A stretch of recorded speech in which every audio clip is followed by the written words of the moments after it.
This is Robert Kraft, and I'm your host on SNN.Network. And with me today is a good friend of the show, good friend of the podcast, frequent guest, Thomas Bachrach from PFH Capital. Thomas, or I call you Tom. Tom, good to see you, man. How you doing?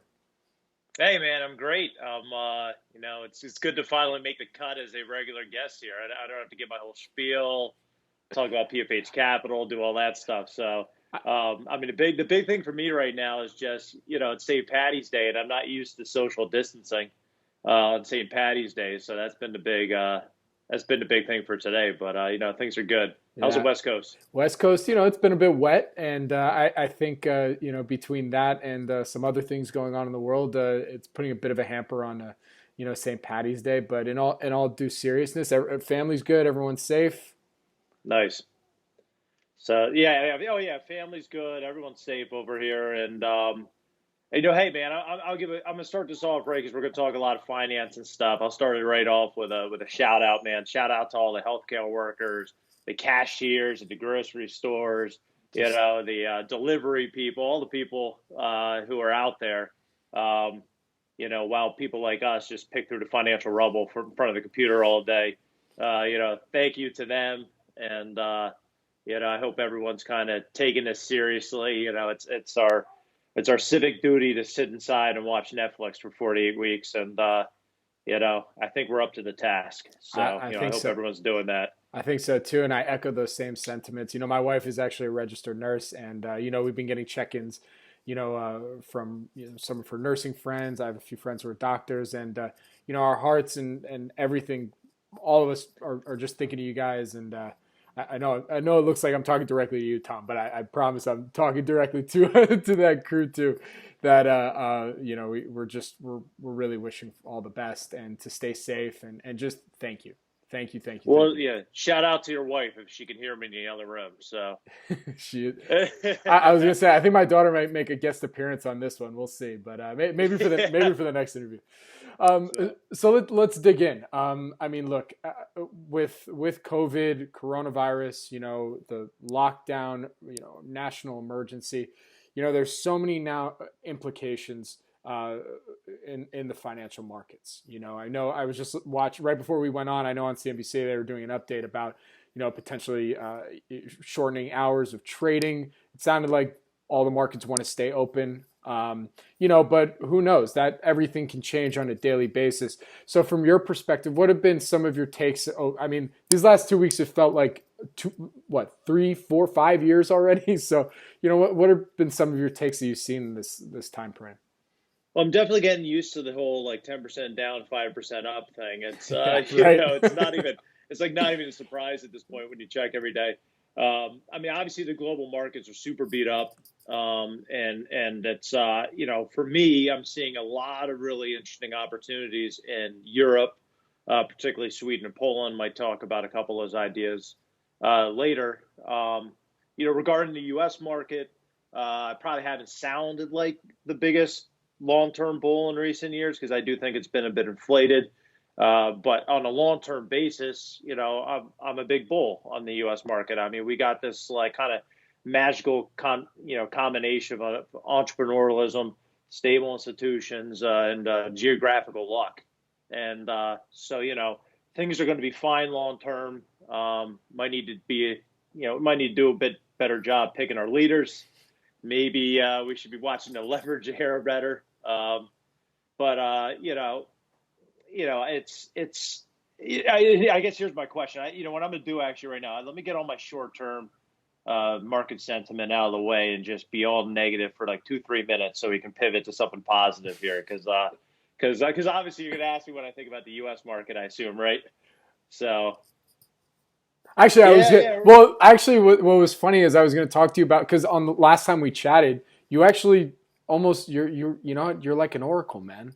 You talked about I think you actually talked about a company that was a Zoom competitor that was based in Sweden, right?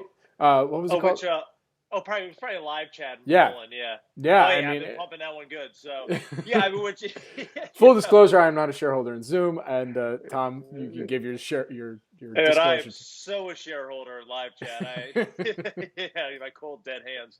No, So I mean, yeah, live chat. I mean, obviously, that's I think that their service becomes more relevant in the current situation. That's not why I bought it. That's I guess that's some dumb luck, and it's not like they're not down with the rest of the market. But obviously, live support certainly trumps or online. I'm sorry, I should say online live chat support certainly trumps face-to-face stuff these days. So I mean, that company is continuing to do great. I invested in them because they were a super high ROE business with an amazing balance sheet, insider alignment, and they were priced cheap because they were in Poland. If you put that company in the U.S., I think they would have been valued 10 times. And so, not because I think 10 times is a fair value for them, just because that's where the market was at. Like I said, I'm a long-term bull for the U.S. My focus has been much more international lately. That doesn't save you mark to market in the current market because everything's taking a beating. I think the U.S. was down 10% last Thursday, and Europe was down like 11. So it's not like you're crushing the market by being over there. But I do see more risk still on the U.S. side, it's we're kind of at a point right now where it's like, our healthcare system hasn't really been overwhelmed yet, and hopefully that doesn't happen. But the risk is very high, and if that occurs, it's going to be scary in this country. We haven't been doing the things at the government level that we would usually have been doing when corporate debt's exploding and when unemployment's at a record low, which would be cutting deficits, letting interest rates go up. They kind of fired all around trying to keep the market pumped up. And so, what does that mean? Is the market going to continue to tank another 30, 40%? I don't know, but there's a risk there. It could also just rebound tomorrow. No one knows. Anyone putting out bold proclamations is full of it. But while this current correction feels deep, like, let's be real, we're back at December 2018 levels, not December 2008. And and I wanted to follow up on that because it seems like, you go on FinTwit and, there's both sides of the coin. There's people like, government just fired all their shots, what now? And yet there's another side. They're like, their shots are and it's a black hole. They can pretty much do whatever they need to do, whatever it takes. What's your perspective on that? I mean, yeah, I majored in economics in college, and the further I've gotten away from it, the more I think it's 90% bullshit. I mean, you should take Econ 101 and 102, and then take something real, is my opinion. It's a glorified Excel competition after the first year, and do we know? Okay, see, the government can keep printing money. I mean, we can keep doing that, and but does that result in horrible inflation at some point? Is that a bad idea when interest rates are as low as they are? I don't know. And I don't think anyone knows. We're kind of in uncharted territory. And when you're in uncharted territory, you have a lot of risk. I believe in, in Keynesian economics, things like that. I think that we should have been getting our financial house in order the last half decade, so we were prepared. And instead, we've been tweeting at the chair of the Fed, and every time there's a 5% market dip, and I mean, I don't know. So I mean, it might be time to pay the piper. But I don't know. I don't think people should be relying on government stimulus to help the market. It might help it. It might certainly interest rates at zero should rotate more people back into stocks because you'd be insane to be lending at 30 years, in my opinion, under 1%. But who knows? In short term, there's a ton of risk. I mean, what I say. So here's what I say, right? So, I don't know if you get the same thing, but when there's a market correction, I immediately start getting calls from friends and family, and they're all kind of like, "Oh, should I buy the dip?" Or "Ooh, what an opportunity," right? And my first answer is always all right, like settle down, like you have a financial plan for your life, like let's not like do anything radical off that, whether that's buying or selling. The first thing you want to do in a situation like this is like you want to be damn for sure you have enough in liquidity for the next several years. You don't want anything you need in the next 3 years in the stock market. Um, but yeah, if we're talking long term savings, what are you going to do? You're going to put it in corporate debt, which is like kind of a bubble, and I'm not going to lend to Exxon at 1.75%. Are you going to throw in government bonds, which have no inflation risks, built in? Are you going to, I don't know. I mean, I think equities are still a logical choice for long-term investors, but people need to lower their return expectations. They can't expect this to fire back. This isn't March 2009. This is somewhere in between, wherever the hell we were last year when everyone was acting insane. And I don't know, fairly valued. So, I mean, we all, going into 2020, I think we all, even outside of coronavirus and the pandemic that it's now become, I think all of us were still kind of skeptical of like what the 2020 election, what's going to happen. They keep lowering interest rates, but debt continues to go through the roof. Like there was so much uncertainty already going into 2020. You add in, the pandemic and now the effect that's having on the economy. It's just like a perfect storm of, Tom, dude, what do I do right now? Like, should I go to cash? Should I go buy some gold? I don't know. Like, you tell me, man. Are we gonna go back to the gold standard? Do we need gold? I mean, but then gold's going down too. So it's kind of like I still don't understand inflation. Like, I'm serious. Like everyone pretends to understand inflation, and yes, like we can go back and we can look at history and find different causes of it, but like to me, what I do know is that we are at a point where the bond markets, and fixed income has zero risk priced in on inflation. So like anytime the market prices in zero risk of something, you should be a little hesitant, I think, regardless of what you think is going to happen short term. Sure, yeah, maybe deflation is the biggest risk short term, but that could pivot fast. So obviously, I'm not a gold guy. I agree with kind of Buffett that it's kind of like, just a giant, you take all the world's gold and put it in, it feels like the infield and like a baseball diamond. It's like 90 feet high cube or something. Yeah, that doesn't do anything for me. He's like, or you could buy like all the farmland in the U.S. and like, 16 Exxon Mobil's. Like, I can't remember he wrote an article about this like almost probably like 8 years ago or so. I agree with that. I mean, I'm not a gold guy. I think stocks generally are a better place to be long term in inflation, maybe not short term. And it's kind of like, at least they're priced for something, in the next decade. But like if people are going to try to rush into the stocks because they think that they're like bottom ticking it, and then they're just going to panic sell them because it drops down 25%, you shouldn't do that. You need to get your psychology in order.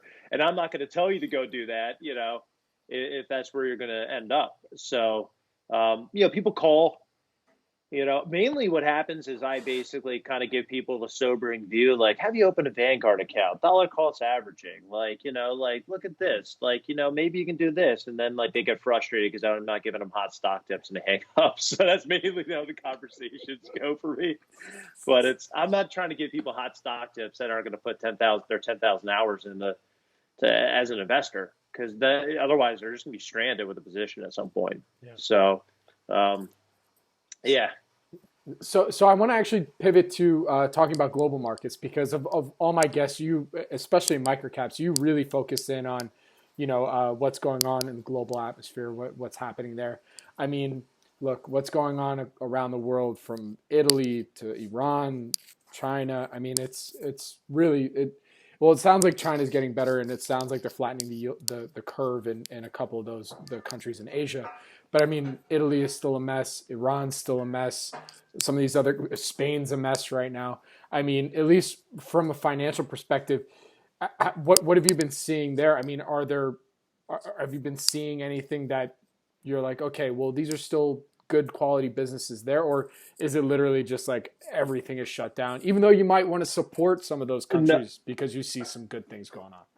So there are tons of, I think there are tons of opportunities overseas right now.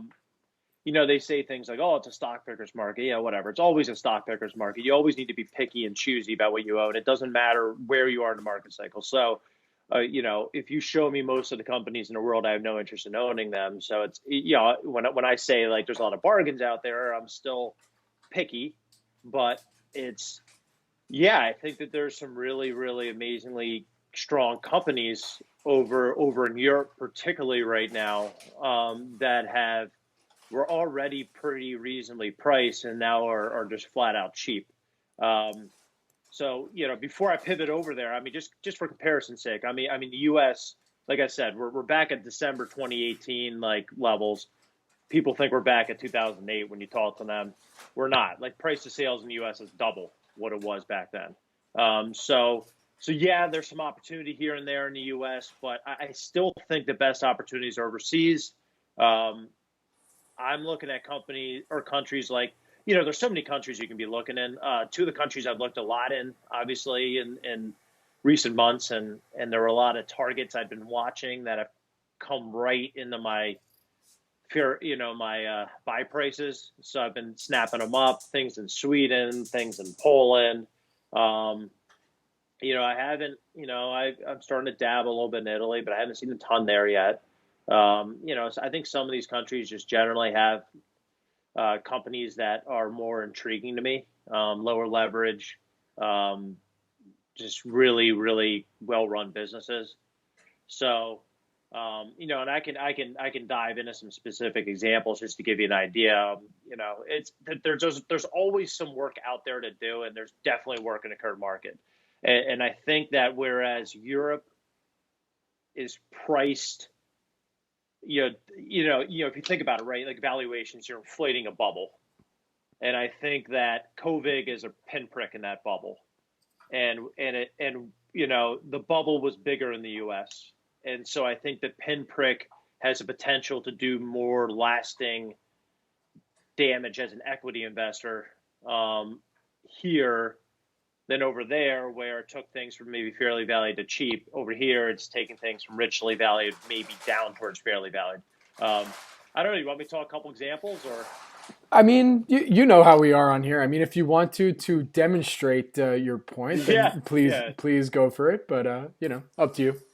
I mean, I'll demonstrate some points. I mean, it's like, and then by the way, so like, I feel like I've been super negative so far. Like I said, I wanted to get that out of the way. On the positive front, right? Hold on, real quick. I don't think you've been that negative at all. Look, Yeah, you're just calling it like you see it. It's not negative or yeah, positive. Like this is what it is. And look, at the end of the day, keeping it so negative or positive.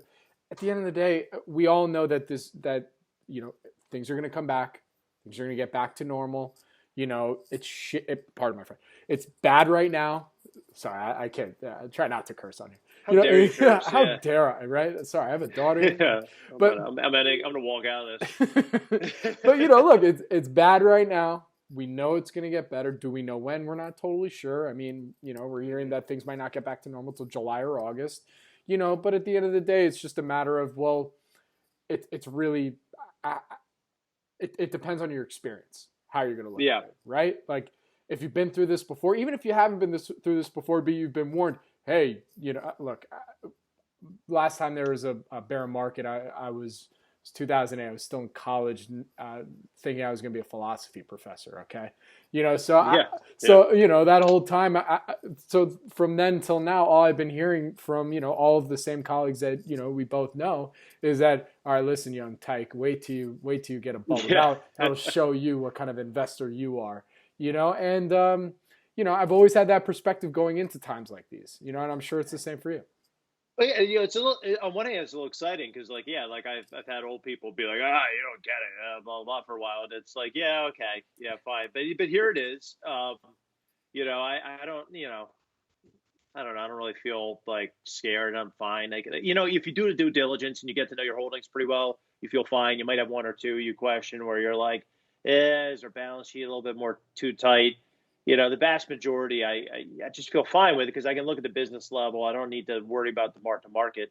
One thing I have learned during this as a one man shop that I don't think I'd thought of is that, you know, you have all this urgency all of a sudden because everything's on sale. And so I'm like, I'm looking at all these things and I just like to go through things slowly, but I'm feeling a little more urgency. And at the same time, I'm having to get in the market and do a bit more trading than I would usually do because I got a lot of things that were falling into my target ranges that are interesting. And you know, the of them are liquid and they take a couple of months to build up. So I've had to be in the market more than like, whereas, you know, a month ago, I'd go a whole week. I wouldn't even look. I wouldn't even Dude. look at the market.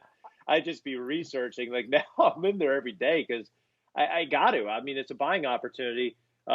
So that's been a little bit of a distraction on the core research, which is a bummer because there's so many things I want to research. And so that's a piece maybe I didn't appreciate as much. But, the whole, you're going to crap your pants thing. Like, yeah, I don't know, whatever.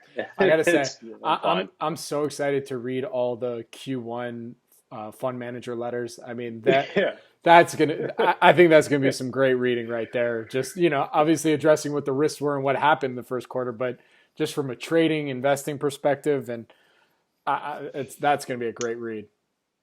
Yeah, I haven't even given my investors like an update yet. I should probably send them like an email being like, like a pump up email, but like I'm Here, kind of dude, like let's do it right now, and just say I'm like, kind if you want to hear the investor update, go to minute 22. that's actually what we could do. I mean, also, you know what I tell people too?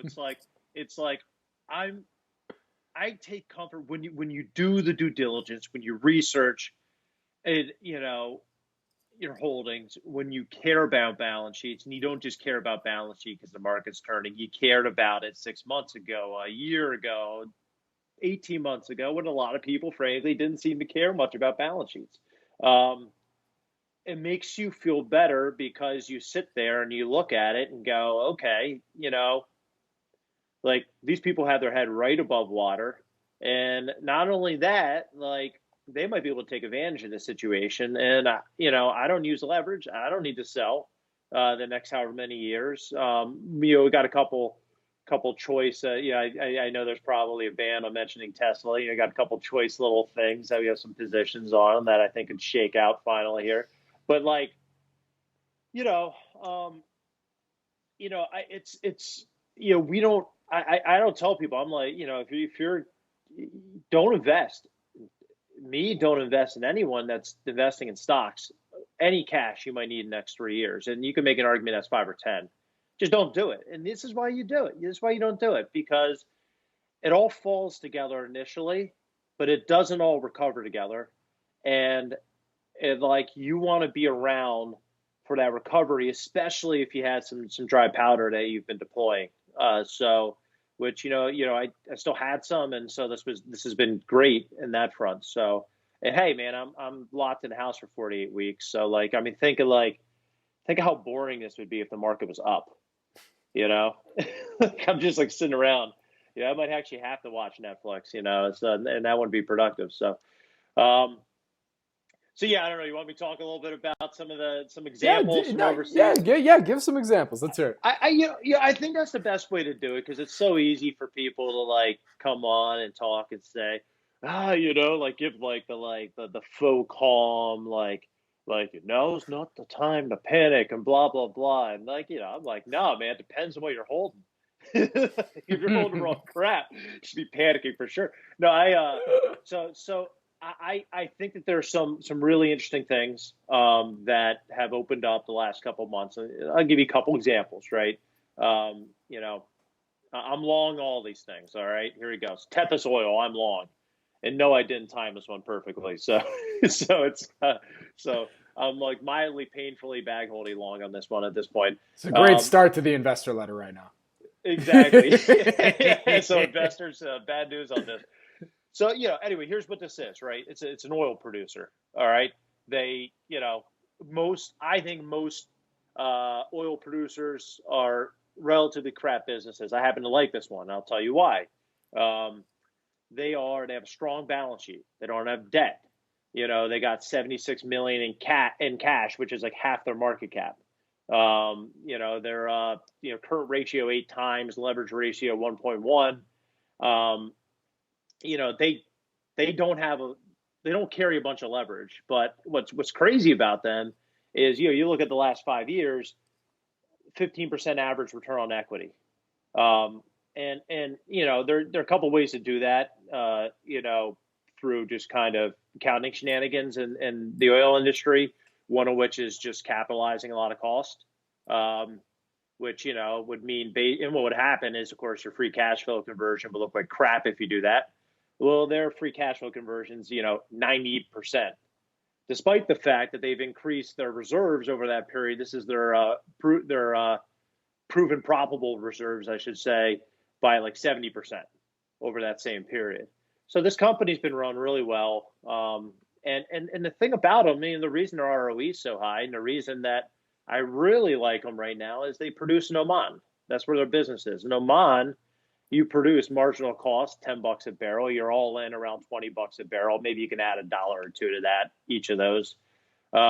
So they can be cash flow positive in the current market. Just depends how much they want to spend on exploration. They can be wildly cash flow positive in the current market if they spend nothing on exploration. And in fact, my hope with their balance sheet is they're not going to explore for oil in the ground. They're going to explore for known oil resources from over-leveraged peers, and get a couple acquisitions off. If oil bounces right back, they're going to recover.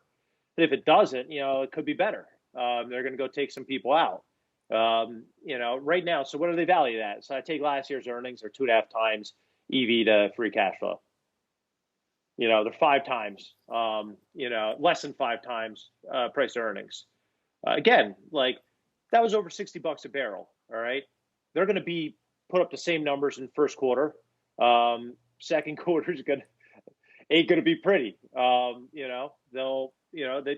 probably still make money, to be honest. They might, we'll see what they do. But like I look at them, oh, and by the way, their CEO owns, 10, 20 times his comp in stock. So, they're aligned. And so, I look at a company like that and I'm like, they're listed in Sweden. Like, you ain't finding that company in the US right now. Like, you're not, if you find something that's priced under 5 times last year's free cash flow, it's probably because they're levered to the hilt and they're producing oil $40 a barrel. So, they're interesting, so you go overseas, you find these things. I go all day with these things. You know what I mean? Like, I'm like, I like Poland. I'm not going to give you the live chat. Let's do one more. Yeah. Yeah, I'm going to give you one more. So, like, this is actually, I've never even mentioned this one publicly anywhere yet because I was just greedily snapping up positions the past couple of months. But it's this is another great company. It's you got to go to Poland for this one. You can't dig around in the same old pile of carnage in the U.S. market that all of our peers are. They're called PGS Software. Very, very live chat-esque. Okay. They do outsourced software development. You want to build some stuff. You're a German company, a UK company. They're in Poland. They have super high quality labor, but it's lower cost. Meanwhile, a lot of those countries have an undersupply of software engineers, whereas Poland has great software engineers. So basically, they take people's projects, they outsource them, they do them. 2 brothers co-founded the business in 2005. They still run it today. Collectively, they own 2/3 of the company, so the float's not exactly all that high. It's a small market cap business, pretty darn illiquid. But so here, what have they done? These guys have I guess I don't know, the last 7 or 8 years, ROE's been close to 90%. They about 88% of their free cash flow gets kind of super high free cash flow conversion. 88% of that cash flow has gotten returned to shareholders, as dividends, mainly because they've been an organic grower. They could have probably chased a bunch of acquisitions. They haven't. What makes it really interesting to me, which I really like, is in 2019 they decided to cut the dividend because they wanted to store up cash to buy back shares potentially and maybe make an acquisition.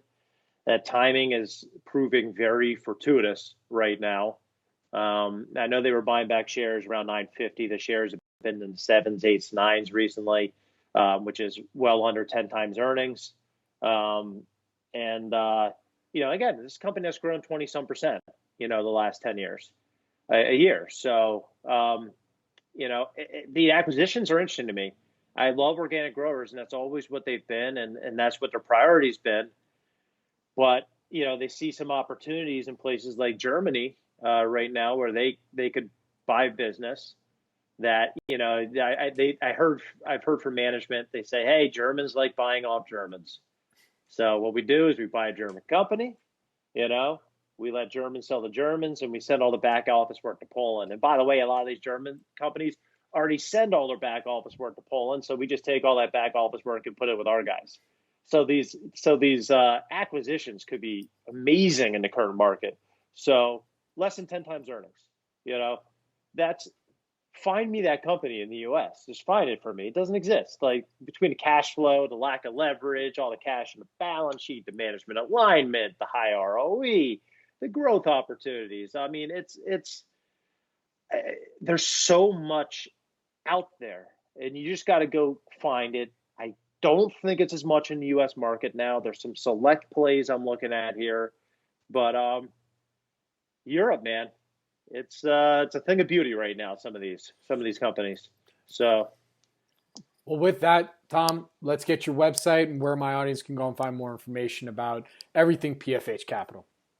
Right, and so before I do that too, also like another positive note. So I got all this family that's down from New York, so we got like a group quarantine going. Nice. Hopefully that ends up well. But it's that's how you're able to come on here today with me.